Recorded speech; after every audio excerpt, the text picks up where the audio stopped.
Heidi ho, and welcome back to my channel. And if you're new, my name's Scott. This is the 802 Outdoor Adventures channel, where I do a lot of gold panning and metal detecting. Lately I've been doing a lot with gold panning just because, well, honestly I haven't been too successful on getting permissions to metal detect lately.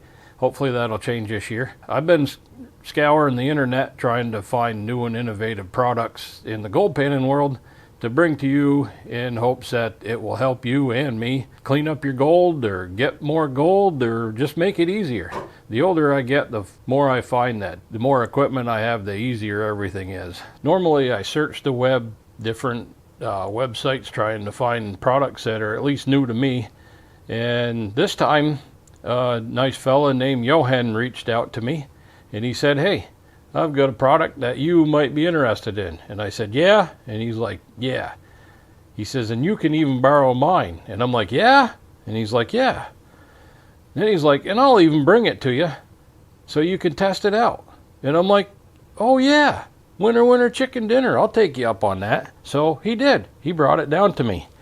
And this is what he brought me. This is the Kriger hyper concentrator, and at the outset it looks like just a normal old drop riffle sluice. You can see the profile in the bottom there. However, if you look close and compare it to a drop riffle sluice, I happen to have this geo sluice right here. You'll notice that the drop riffles are going the opposite way. So on this, the riffle profile is going this way, and on this one the drop riffle profile is going this way to the flow, so it's going with the flow. And also, I don't think the camera will pick it up, but the outgoing side of the riffle is higher than the ingoing side, and there's not as many of them. There's only 5 in here, and this one has a lot more. I'm not going to count them, but they're relatively the same size, same length I should say. And this one has probably quadruple the amount of drop riffles. Now I've been using this for, this is Johan's by the way, I've been using this for quite some time, probably a month, and I am super impressed with the amount of cons this thing puts out, which isn't very much, the speed in which you can feed the material, and it captures like 90% of the gold in the first riffle, and it leaves the other 4 to kind of catch up. The only way I've really had this spill out any gold into all the way down to the end is if I overfeed it, and I'll do that when I demonstrate this thing. But I liked it so much that I actually bought one, so this one's mine. And since Johan purchased his, the owner of Kreeger Aqua rebranded it, so now he's calling it the Water Warrior by Kreeger Aqua. Same exact thing, just rebranded. So if you purchase one of these, and I highly recommend them, and you'll see why when I start running this thing, this is what you'll get. And I liked it so much that, yes, I actually bought another one. So this one is going to the Spring Rendezvous in May. So in case you're not familiar with the Spring Rendezvous, if you're not from around like the Northeast, Spring Rendezvous is a get-together that we have every year. It was started by a fellow named Ray, I think it was Ray or Roy Bourne, years ago. And Nutmeg Prospectors out of Connecticut, the prospecting group on Facebook, has sort of picked it up and has been running it for the last few years. It attracts, I want to say, at least 100 people from all over New England and probably beyond and beyond. It's held at Twin River Campground up in Bath, New Hampshire, and we do a lot of prospecting on the Wild Amanuensis and rivers in that area. New Hampshire does allow dredging with a permit, so you can see all kinds of stuff up there, high bankers, and they're just a lot more tolerant over in New Hampshire than Vermont is about running different equipment. So anyway, I'm going to donate this one to the raffle at the Spring Rendezvous. So if you're going to that, look for this. When you purchase this, it does come with a pump, a 750 gallon an hour pump, just like that, a hose, and a header box, and all the piping. I'm going to run Johann's box because I haven't washed this one. I don't know if it has any mold release material on it or what. I'm actually not sure how it's made. They are not 3D printed, so I'm going to set this up and I will be back. All right, just a quick tip to start this up. For most materials, roughly 8 degrees pitch is going to be sufficient. And if you don't have anything to tell what the pitch is, I don't know if you can see the water, but you can fill the riffle up. I might have this is a little over 8 degrees, but there's a line right here that Johann drew in this crease.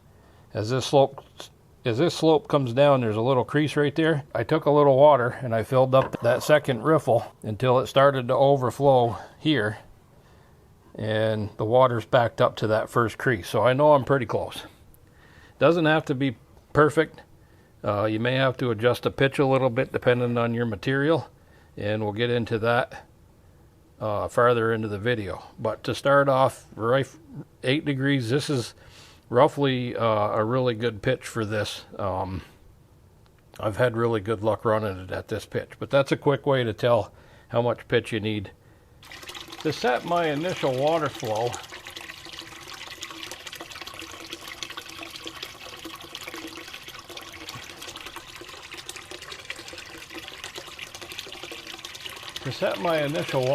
you'll see that there's a lot of, I don't know, I call them feathers. They kind of look like feathers from this angle. I don't know what it looks like in the camera, but there's these humps that come over the top of this back wall.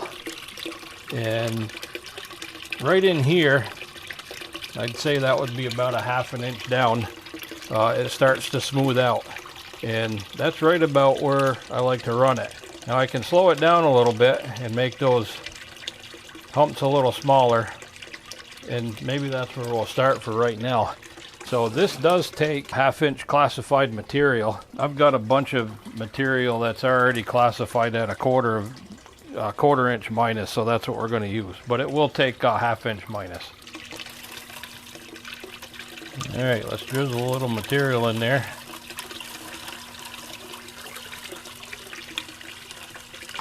Okay, we're running a little bit on the slow side.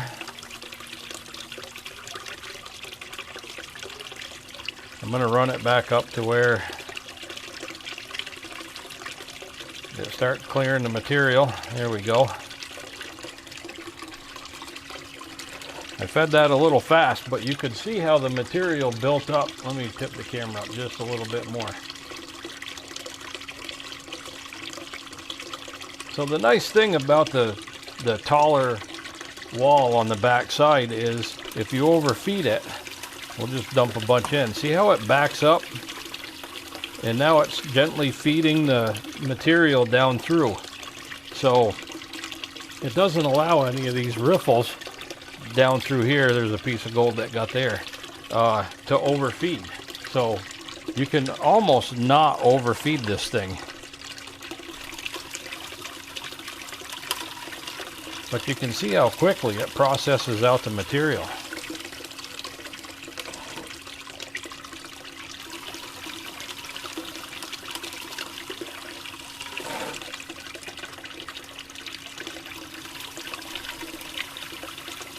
I'm dumping it in fairly quick. I don't usually go this fast, but you know what? For the purpose of the video, we're going to hammer this thing pretty hard at first. Show you how not to do things, or it'll prove out the capabilities of this thing. Oh, there's a nice, oh, look at that pile of gold. I really scooped up a good pile that time. I can see it all the way down into here. I don't see anything in here anymore. Oh, there is a piece there though. There's one sitting right here on top of the ledge. Let me see if I can't get the camera over here and I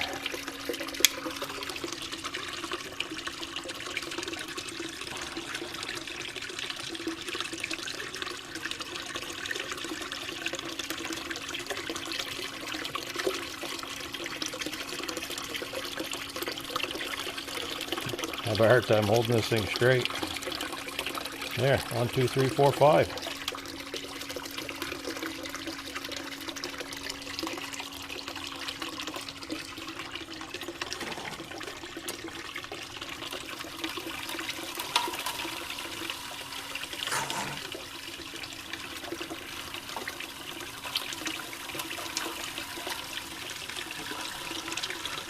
Picking out the bigger rocks that are in here.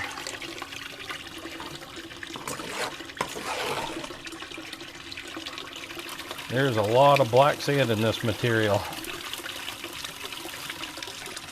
There's a really big one.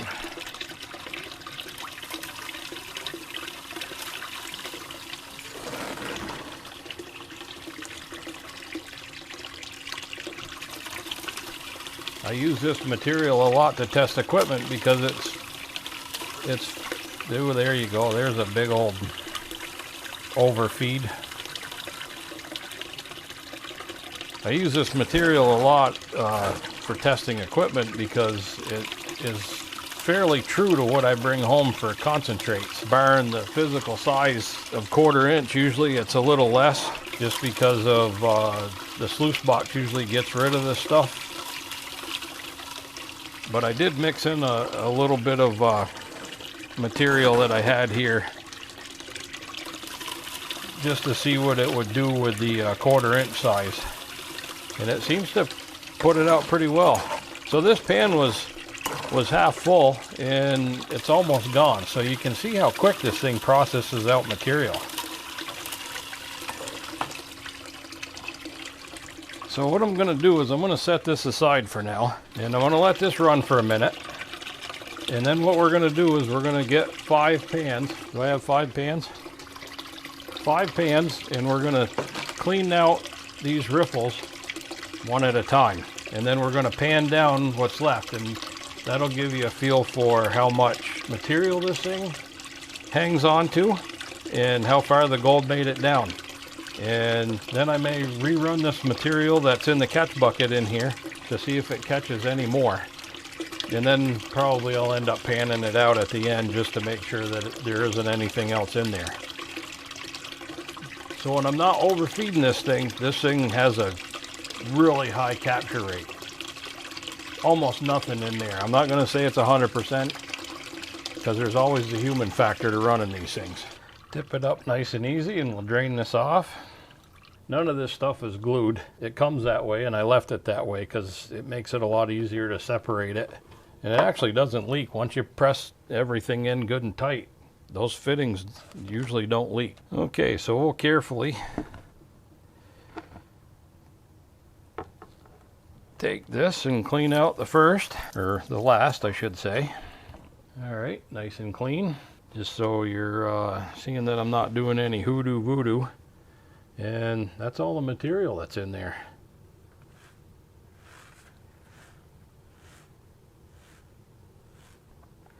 And there is one piece of gold.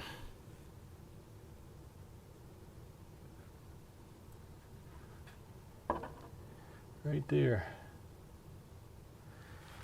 All right, one piece in number 5. Let's clean out number 4. Nice and clean.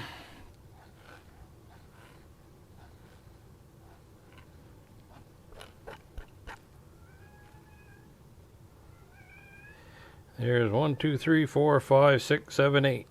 Probably 9. I don't know if that's a double piece there, but there's a few in there. So we got 10 pieces so far. Now this one has some in it. I can see it. Riffle number 3. Number 4 has some. I can see a nice flake in there. So that's pretty consistent amount of material per riffle. It's a little bit hard to pan because you know what the rule is. If all the material is the same size, the gold wins. And the gold ain't winning right now. That's what was in number 3. Probably 30 pieces in there. Riffle number 2.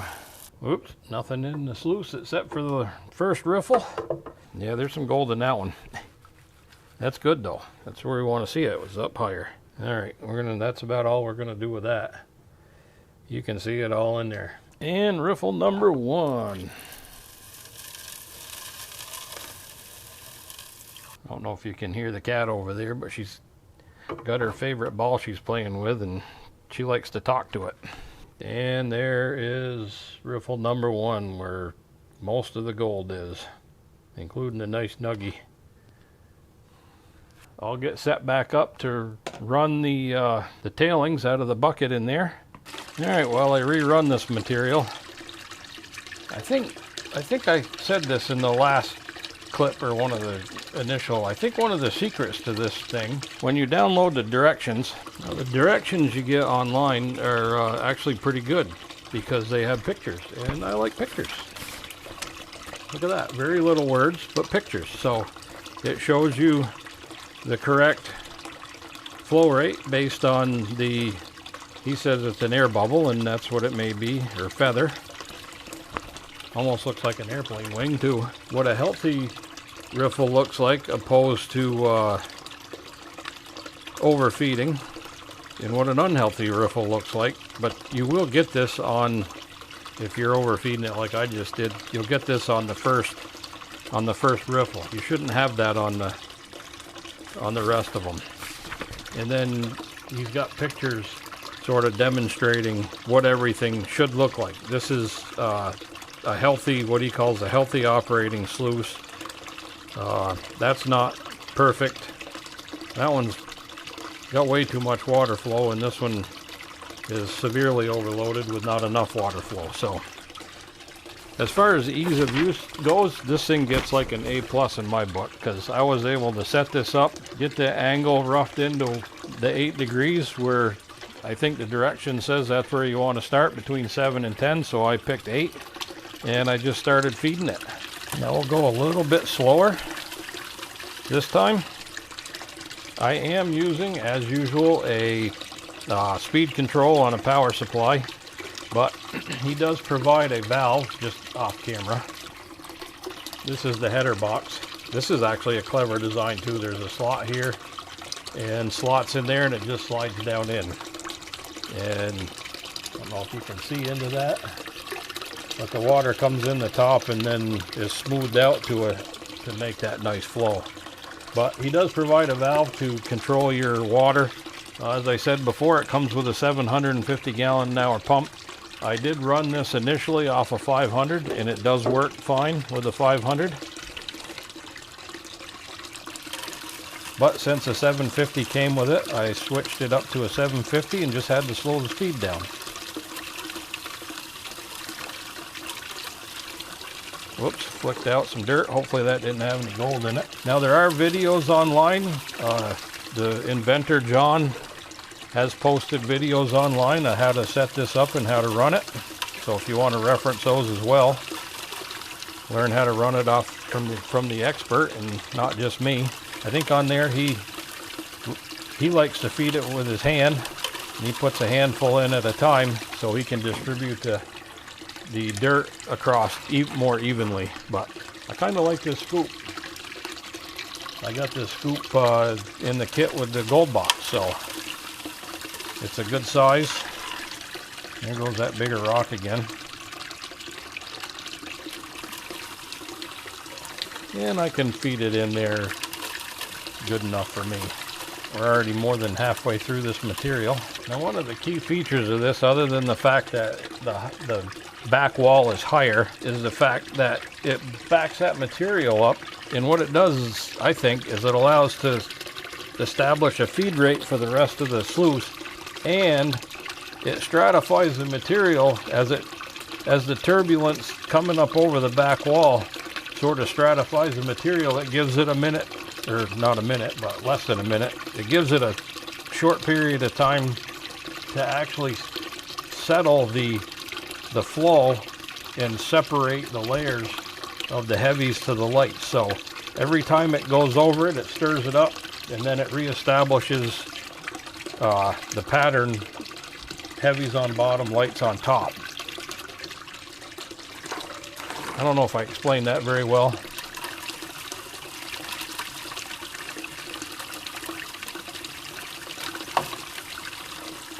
That's different than a sluice like the one I just showed you, the Geo sluice, where the riffles are close together, it's always doing this all the way down through. So you have more of a chance of your smaller gold getting caught up in that turbulence. Oh, it did throw out a piece of gold on the first run. I see it right there. So anything that doesn't get stratified real well when you're feeding it has a lot better chance of getting separated out down the line. There, that's all it took. Well, guess who stopped by to help? I gotta keep this covered because she'll go for a swim if I'm not around. You here to help? Don't be lapping up the gold now. All right, riffle number 5, no gold. Riffle number 4, no gold.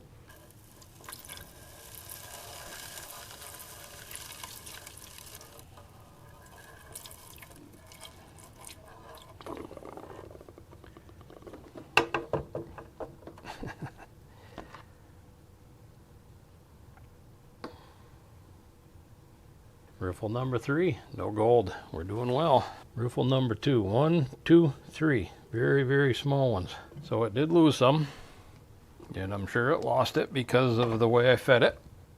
Anytime you overfeed a sluice, you're gonna lose a little gold. Okay, I think there's only 4 pieces there.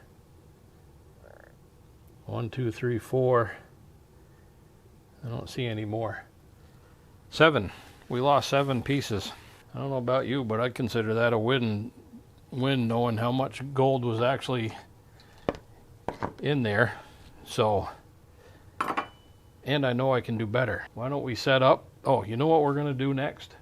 Because I have not done this. You know what this is, don't you? I have not run this in this yet. So let me clean this out. We're gonna run this stuff next and see how it does. The ultimate torture test for any sluice. I'll be back. I'll clean this out, make sure it's good and clean, make sure there's no gold laying around in here anywhere, which I don't think there is. I'm gonna pop this in a pan and set it aside to pan it later to see if it lost anything the second time around. But next up, black poison. Here we go with the black poison. Let me get my hand out of there. Now in the directions, he does reference Cape D material. I'm not familiar with any of that, so I'm just going to assume that material that Jason has is similar or even more difficult than that, but I don't know. So it's incredible how this stuff just sort of pops in there and sticks. I am seeing gold in the second one and the first one. No, I think I've got it running just a little bit too fast.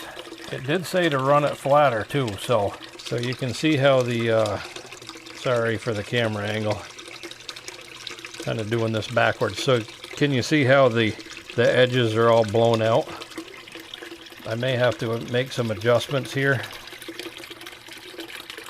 And you can see some gold in that riffle there.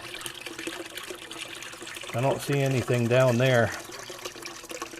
But I've definitely got probably my angle is set too hard because, like he said, in the directions it says to reduce the angle. Yeah, see, we're blowing out this one too, and we're starting to blow this one out. So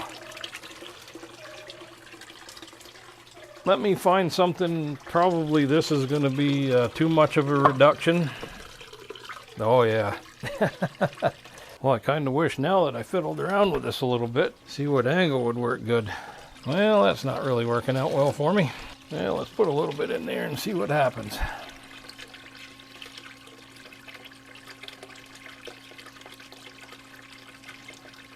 That's not doing very well either.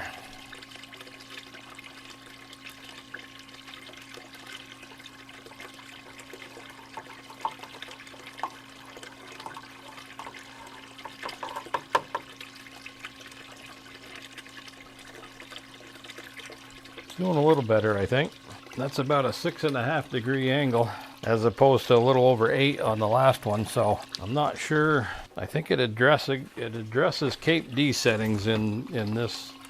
This is another set of directions that I got. All it said is run your water level. Remember when we set our pitch to the water level in that first riffle, You want 3/8 or a half an inch back on the water level. So I know that's got some dirt in it, but let's see where it settles out. Yeah, I'd say we were probably a good 3/8 of an inch anyway back there, so we might be okay. Definitely have to run it a lot slower, and that's nothing new with this stuff. So it is sort of blowing out first and second riffle.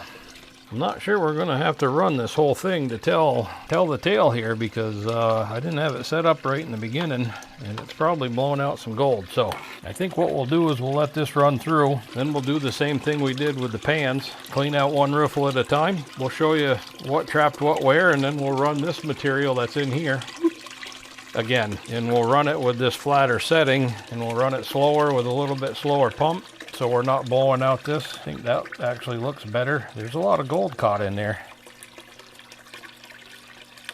but there's actually some gold caught in here too, so we'll be back. All right, riffle number 5 has gold in it. Am I gonna hand pan this all the way down to see how much is in there? Nope. This stuff is not very pleasant to hand pan, so I swear the black sand is heavier than the gold. So we'll dump that back off into that container where it was. Do riffle number 4. Well, there's gold in there, I can already see it. There's a fair amount in there. All right, riffle number 4 had gold in it. Riffle number 3. We know riffle number 3 is going to have gold in it. It's riddled all through there. I guess it really isn't important what's in these riffles. It's more important than what's in there. But for the purpose of the video, we'll do this and show you, give you as much of a demonstration as I can as to how this thing works and what you're going to expect if you decide to buy one. I fully understand that not every piece of equipment is going to satisfy everybody's needs. You could be dealing with this kind of crap depending on how this handles it. This may not be for you. There should be a really good amount of gold in this one. Oh yeah, there is. That did catch a lot of gold. Okay, let's rerun what went out of the sluice here. I will pull that out, dump that off into a pan, and let's rerun it. Okay, about 6.5 degrees. I'm running about 6.5 volts, which is, whoops, that's not what I want for dirt. We want this one. Better pay attention.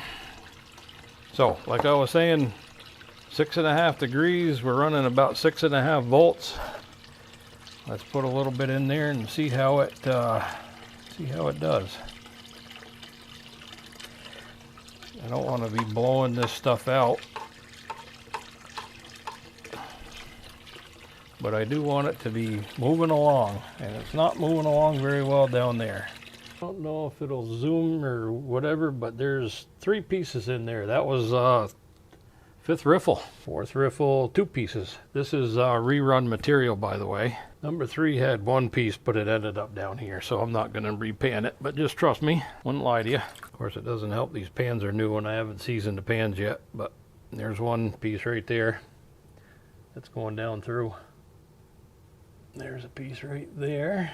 So that had 2 pieces in it.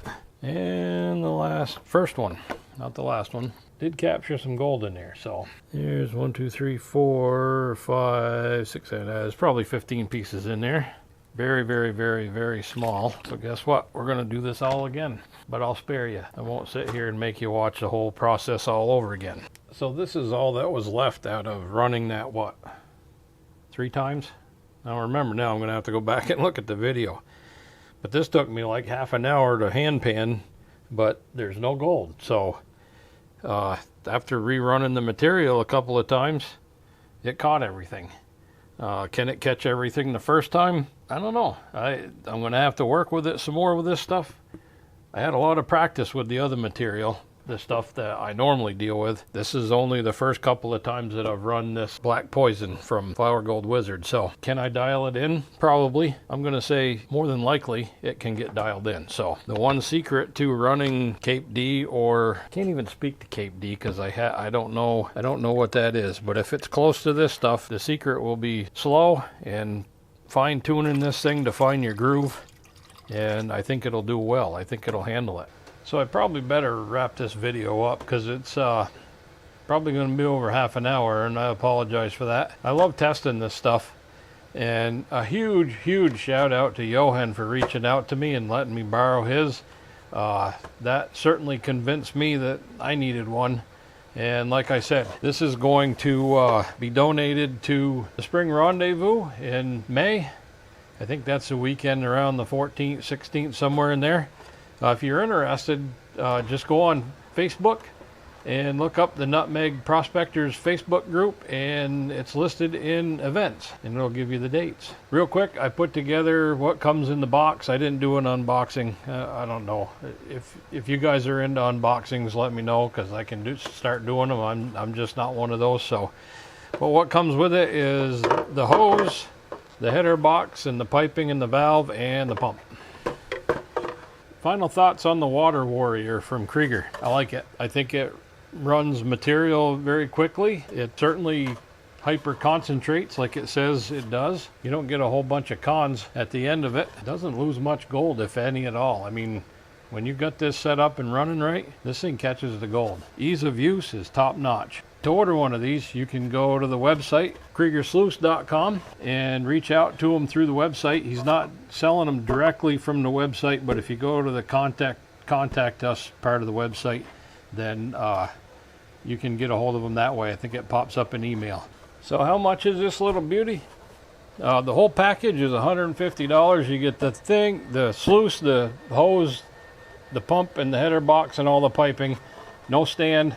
$150 plus tax and shipping. And this is the Kriger 5. And for the Kriger 8, he's offering that at an introductory price of $110 plus tax and shipping. So if you're interested in getting that, the Kriger 8 stream sluice, then $110. I don't know what it's going to go to after the introductory price is over. He didn't say. I'm looking at my email now. I think that's it. I don't know what else to say about this thing other than it works really well. It's I think a really innovative design. I think these things have been out here for like 5 years. They're new to me. I've never seen one. In my research, I did find out that Joe from Green Mountain Gold Trap, another fellow Vermonter, has already done a video on this. But since it's new to me, I thought I'd do a video and bring it to you folks. And I think it's worth it. It does a really good job. So until next time, thanks for watching. Thanks again, Johan, for reaching out to me. If anybody else has anything they want to see, reach out to me in the comments, and I will try to get my hands on one. I tend to spend quite a bit of money on this stuff, and hopefully I can save you from maybe wasting your money on something that doesn't work for you. We all have different things that work for us. So thanks again. Thanks for watching. Till next time, live long and prospect. I'll catch you on the next one. See you, bye.